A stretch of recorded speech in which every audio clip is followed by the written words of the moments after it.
வீட்ல நம்ம பிரச்சனைகள் ஏதாவது ஒண்ணு இருந்துட்டே இருக்கும். வீட்ல நம்ம பிரச்சனையே பண்ணக்கூடாது. நம்ம அமைதியா இருக்கணும். ரொம்ப நிம்மதியான ஒரு வாழ்க்கை நமக்கு கிடைக்கணும்னு, நம்பளும் எவ்வளோ அட்ஜஸ்ட் பண்ணிட்டு இருப்போம். ஆனா, வெளிய இருந்து வரவங்க ஏதாவது ஒண்ணு சொல்லி சண்டைய உருவாக்கிட்டு போயிடுவாங்க. நம்ம நல்லாவே இருக்கக்கூடாதுன்னு நெனைக்கிறவங்களும் சில பேர்கள் உண்டு. எப்பவுமே அது யாராவது நம்மளுடைய முன்னேற்றத்த பிடிக்காம சில பேர்கள் இருப்பாங்க. இதுக்கு ஒரு தீர்வு நம்ம முருகன் கிட்ட தான் கிடைக்கும். நம்ம என்ன பண்ணணும்னா, முருகர் கோயிலுக்கு நம்ம போறோம் இல்லையா?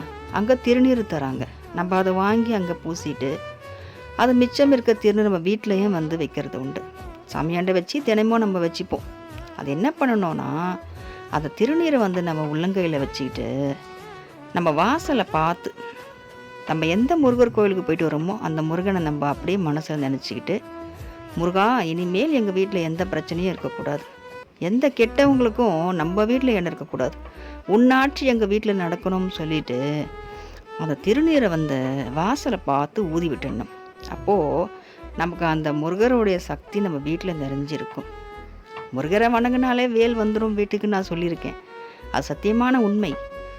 இருந்தாலும் ஏதாவது ஒரு கர்ம வினைகளோ இல்லை யாராவது ஒரு கெட்ட எண்ணத்துலேயோ நமக்கு இந்த மாதிரி ஒரு பிரச்சனைகள் இருந்ததுன்னா வேல் உள்ளே வர்றதுக்கு தடுக்கப்படும்.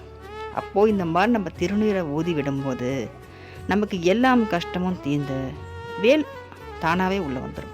வேல் வந்துடுச்சுன்னா அதுக்கப்புறம் நம்மளுக்கு எந்த பிரச்சனையும் வராது. பிரச்சனை பண்ணணும்னு வர்றவங்களுக்கு பிரச்சனையை கொடுப்பாரு. அவங்கவுங்க எண்ணம் தான் அவங்களுக்கு, யாரையும் கெடுக்கிறது இல்லை. முருகனுடைய வேல் எல்லாரையும் காப்பாற்றக்கூடியது. முருகரே எல்லாரையும் வாழ வைக்கக்கூடியவர். அவங்க எண்ணம் அவங்கவுங்களுக்கு பலிக்கும். அதனால் நம்ம அந்த முருகர் கோயிலுக்கு போய்ட்டு திருநீர் இந்த மாதிரி நம்ம செஞ்சோம்னா நிச்சயமாக நமக்கு ஒரு நல்ல தீர்வு கிடைக்கும். நிச்சயம் நமக்கு ஒரு நல்ல தீர்வு கிடைக்கும். அந்த திருநீருக்கு, முருகரோட கோவில் திருநீருக்கு நம்ம அவ்வளோ சக்தி இருக்குது.